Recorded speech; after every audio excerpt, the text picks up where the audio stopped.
Will you not say the words win and victory when it comes to Ukraine? Senator Blumenthal just gave an impassioned speech about this. It's clear that it's what both parties want. I reviewed your written testimony. You talk about deterrence 29 times. You never once used the word win or victory in reference to Ukraine, nor does the Secretary of State, the National Security Advisor, the Vice President, the President. Have the words win and victory been purged from the administration's vocabulary when it comes to Ukraine? The words win has certainly the word win has certainly not been purged from our vocabulary. Do you want Ukraine to win, or do you want this war merely to end? I think the chairman pointed out very accurately what a desired end state would be. Ukraine maintains its sovereignty and its ability to protect its country, defend itself. It maintains its government. Russia is weakened militarily, and Russia, from a geopolitical standpoint, is a pariah, and countries will not volunteer to align itself with Russia. Some of that will happen, but we can see those kind of things beginning to happen. Okay, I thought that, the chairman's response to Senator Gillibrand was pretty good on this point about what Ukraine winning looked like, a free and independent Ukraine with sovereignty and control over its own territory. Does that include the territory that Russia or Russian proxies controlled in the Donbas as of February 24th, the day before the invasion? I think it's appropriate to let President Zelensky and the government of Ukraine define what that is going forward. Are you or anyone else in the administration discouraging President Zelensky or your counterparts from launching attacks that would involve taking back any part of the Donbas or the Crimea? No. Are you providing them intelligence to conduct such attacks? We are providing them intelligence to conduct operations in the Donbas. That's correct. In the Donbas, on the territory that Russia or its proxies controlled before the invasion? Yeah, and we want to make offensive operations to reclaim their own territory. Are you providing that intelligence to them? We want to make sure that's clear to our force, and so the updated guidance that goes out today, we'll make sure that that's clear. Updated guidance. So that means that the current guidance has said don't provide that information. Certainly, the current guidance was not clear in that regard, so we'll make sure it's clear. I think this is part of what you've heard from both parties in this committee is that as much as we have done, we're still engaged in too many half measures. There's still too much hesitancy and tentativeness in our posture towards this war. And I just want to talk about our own posture. Admiral Richard testified to the committee that he had advised that we should go forward with a normal, routine, regularly scheduled test of our ICBMs. That test was postponed, and now it's been canceled.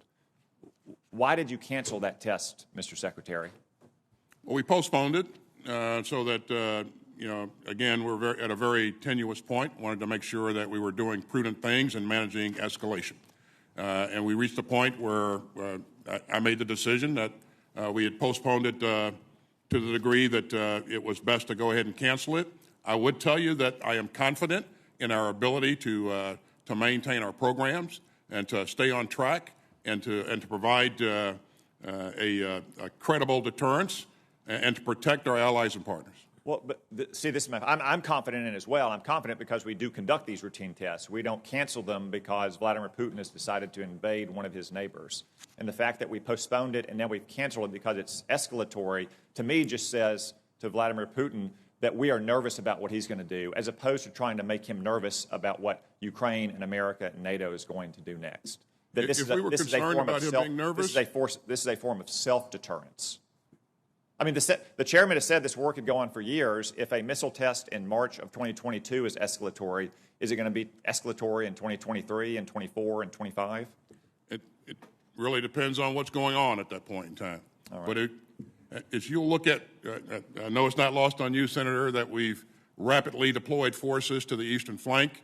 We pushed in a tremendous amount of security assistance to Ukraine, and none of those actions indicate that we're afraid of Mr. Putin. All right. One final question for the chairman. General Milley, I constantly hear concerns about professional military education across the services, that it's not focused enough on rigorous, operationally focused education. There's too much things that are kind of beyond the core warfighter's domain, like, international studies or development economics. You put out a very strong memo on this in May of 2020. Unfortunately, I still hear that some of the schools are not implementing that fully. Could you talk to me a little bit about your concerns in that memo and what plans you have to make sure that that's driven down to the lowest level at our professional military education schools? Yeah, thanks, Senator. Look, the U.S. military has two tasks: prepare for war and fight and win wars. That's it. And the PME is designed to do that. We issued out that guidance in 2020 to emphasize that, warfighting, operational skills, strategic thought, et cetera. And we do periodic reviews. I just got a report probably about a couple weeks ago, actually, that I had them.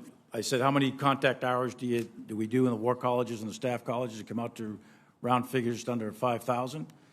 Did the math. My guys did the math, the analysis, and 80% of that time was spent on warfighting, operational art, and strategy. The others are spent on things like congressional engagement, public affairs, administrative tasks that you have to do to run the military. So it is focused. 80% of the time is focused on the warfighting skills necessary for command and leadership at the staff level at different organizations. Okay, Thank you, Senator Cotton. I'd really like it to 100%. I bet Sure. Yeah. I bet the one thing you'd love to strike is congressional engagement. No, it's an important Thank you, Senator Cotton.